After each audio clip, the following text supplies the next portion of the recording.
chicos, ¿qué tal estáis? Bienvenidos una vez más al canal. Hace algunas semanas pregunté por las redes sociales qué tipo de vídeo queríais ver en el canal. Muchos de vosotros me preguntasteis que por qué no hablo nunca de la poesía, si es que leo poesía, si he escrito alguna vez, si he pensado en escribir. Y he pensado que es una buena temática para plantear este vídeo, así que vamos a hablar de poesía. Voy a remontarme un poquito a cuando era más joven, cuando era adolescente. En esos tiempos yo la verdad es que sí que escribía poesía. Me ha ocurrido algo bastante curioso con el tema de la poesía, y es que he sentido que con el paso de los tiempos he perdido el gusto no solamente por escribirla, sino también por sentirla. Es bastante probable que si ahora cojo un poemario me empiece a sentir otra vez el gusto por la lectura de la poesía. Sin embargo, no va a salir de mí el decir voy a leerme ahora mismo un poemario, porque quizá no es un género con el que pueda ahora disfrutar tanto como puede ser con la narrativa. He rescatado de mi cuarto estos dos cuadernos de aquí, ¿vale? Que son como ejemplo de lo que me gustaba la poesía de joven. Y es que cuando tenía como unos 13, 14, 15 años sí que escribía poesía, y escribía mucha poesía. Eran los primeros años en los que empezaba a escribir y no tenía muy claro si me gustaba la poesía, si me gustaban hacer relatos cortos, novela, no lo tenía muy claro. Pero sí que es cierto que como en el colegio me instruían muchísimo en el mundo de la poesía y leíamos bastante, pues yo sentí que en ese momento era como el género, ¿no?, con el que yo me sentía más cómoda transmitiendo mis emociones, mis sentimientos, no lo que me ocurría en mi vida.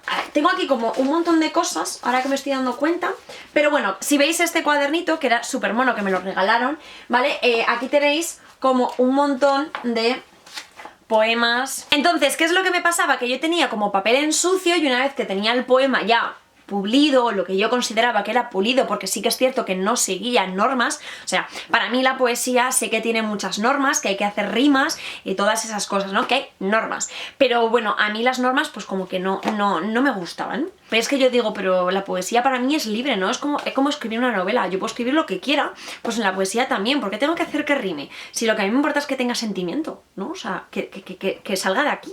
Entonces yo escribía y podía encontrar, por ejemplo, pues un poema que tenía como 5 o 6 versos, otro que tenía 2 páginas con 800.000 estrofas, o de 800.000 más 5 estrofas. O sea, estoy viendo aquí, por ejemplo, uno que tiene como 3 páginas. Bueno, luego si os dais cuenta, yo escribía tamaño pulga, ¿vale? O sea, era como en una línea, era capaz de escribir como 3 líneas en realidad.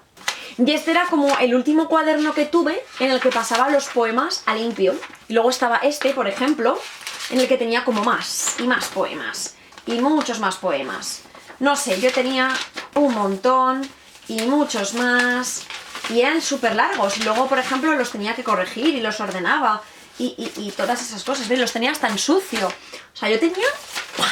Vamos, en definitiva, que me gustaba escribir poesía y me gustaba leer poesía, o sea, era como una combinación perfecta. Quizá no leía tantos libros, pero leía mucha poesía. Y llegó un momento, no recuerdo exactamente cuándo, supongo que cuando empecé bachillerato, en el que sentí como un cambio, ¿no?, una transformación. En ese momento dejé de leer poesía por gusto y lo empecé a leer un poco más por obligación, ¿no? Aunque bueno, claro, luego leí a Antonio Machado y a mí Antonio Machado me pareció... vamos, maravilloso, pero claro, no lo leía con los mismos ojos. Y luego me di cuenta de que mi mente necesitaba como crear cosas muy complejas, y la narrativa, el crear una novela o un relato corto, me permitía explayarme mucho más.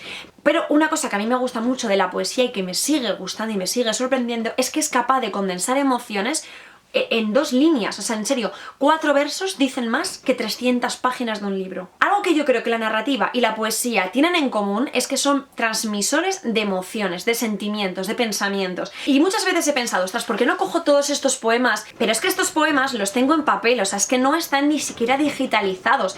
Esto lo encontré hace un par de semanas limpiando mi cuarto y dije, ¿qué son estos cuadernos? Y no me acordaba de que eran los poemas que había escrito cuando era adolescente. Y claro, seguramente yo ahora los voy a leer y voy a decir, madre mía, pero ¿qué tenía en la cabeza en esos años? Pero luego digo, pero igual de estas cosas algunas se pueden salvar. O sea, no van a ser obras maestras, eso lo tengo absolutamente claro, pero son sentimientos que yo tenía entonces y para eso ya por mí son preciosos. Y desde que encontré estos cuadernos he pensado, pero Patri, ¿por qué no digitalizas todo esto y lo subes, no sé, a Wattpad, a Amazon, a algún sitio para que la gente lo pueda leer? Pero luego digo, pero jolín, es como... me siento como vulnerada, ¿no? Y nada más, chicos, hasta aquí ha llegado este vídeo sobre si leo o no leo poesía, si escribo o no escribo poesía, resolviendo vuestras dudas. Sí que he leído poesía, ahora ya no leo tanta poesía, de hecho hace bastante tiempo que no leo poesía y hace mucho que no escribo, pero sí que es un género que me gustaba mucho. Recordad seguirme en todas las redes sociales y os mando muchos besos.